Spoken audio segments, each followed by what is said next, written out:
So, after a long searching for kalan, mga bebs, finally, the search is over. At nag-order na lang ako sa online dahil doon ko lang nakita ang stove na gusto ko, yung infrared stove, mga bebs. Hindi burner gas stove, pero gas pa rin naman yan.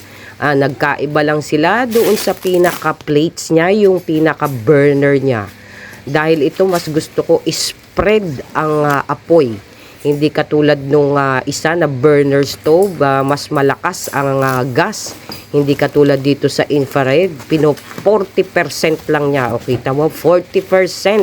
At talagang nasubukan ko na yan, mga bebs. Umaabot minsan ng 3 buwan ang aking gasol.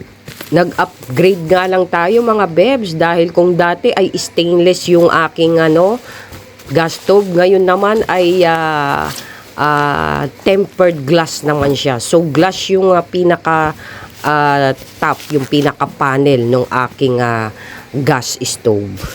So pasensya na kayo, mga bebs, kung tutuusin pwede ko namang warakin yan para hindi na ako mahirapan. Kaya lang nanghihinayang ako. Dahil po pwede pa siyang maging basurahan. At sayang din naman yung plastic na yan. Parang pag-ibig, ikaw na lang ang nagmamahal, pero siya hindi ka na niya mahal. Nanghihinayang ang puso ko. At ito na naman si Peachy, akala na naman niya parcel niya. Paikot-ikot na naman siya diyan sa na yan, sa video na yan at saka diyan sa ginagawa ko.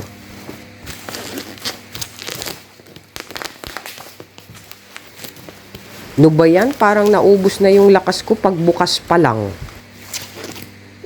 Sinabing umalis dyan eh.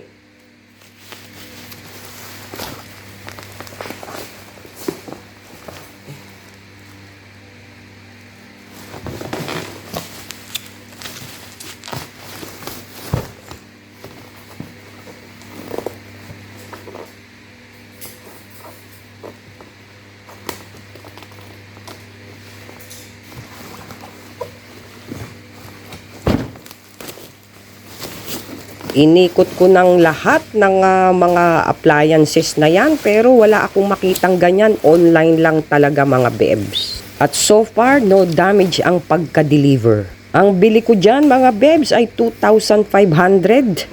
Nagmahal dahil siguro dun sa tempered glass. Cheska, may bago ka na namang karton. Mahilig yan sa karton.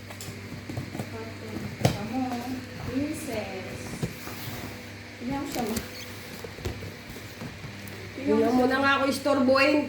Sabi ko, tignan lang. Kala mo naman. May ginagawa eh. Itingin lang. Ano kaya yun? Alam mo, napaka-komplikado. Notice ka.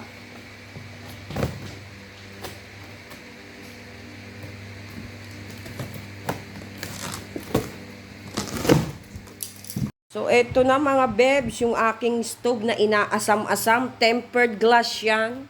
At yan yung sinasabi ko sa inyong infrared, 40% LPG saving, fast heating time, less LPG use. Medyo nag-upgrade lang ako kasi ito tempered. Ang dati kong gamit ay stainless. Ano ba yung tatak nun? Nakalimutan ko na. Sa online ko rin yun na At ayan, si Coco Martin pa pala, kunin mo na akong artista sa Batang Quiapo. So ayan. At ito ang itsura ng niya. Goods na goods ang packaging, mga bebs. Puro bubble wrap. Ito ang itsura ng infrared, mga bebs. Kasi yung apoy niya is talagang naka-spread, no? Parang palaman sa tinapay, naka-spread ang apoy. Makikita niyo yan pagka ito'y pina-install ko na at magagamit na. Pero kailangan ko pa ng bagong hose.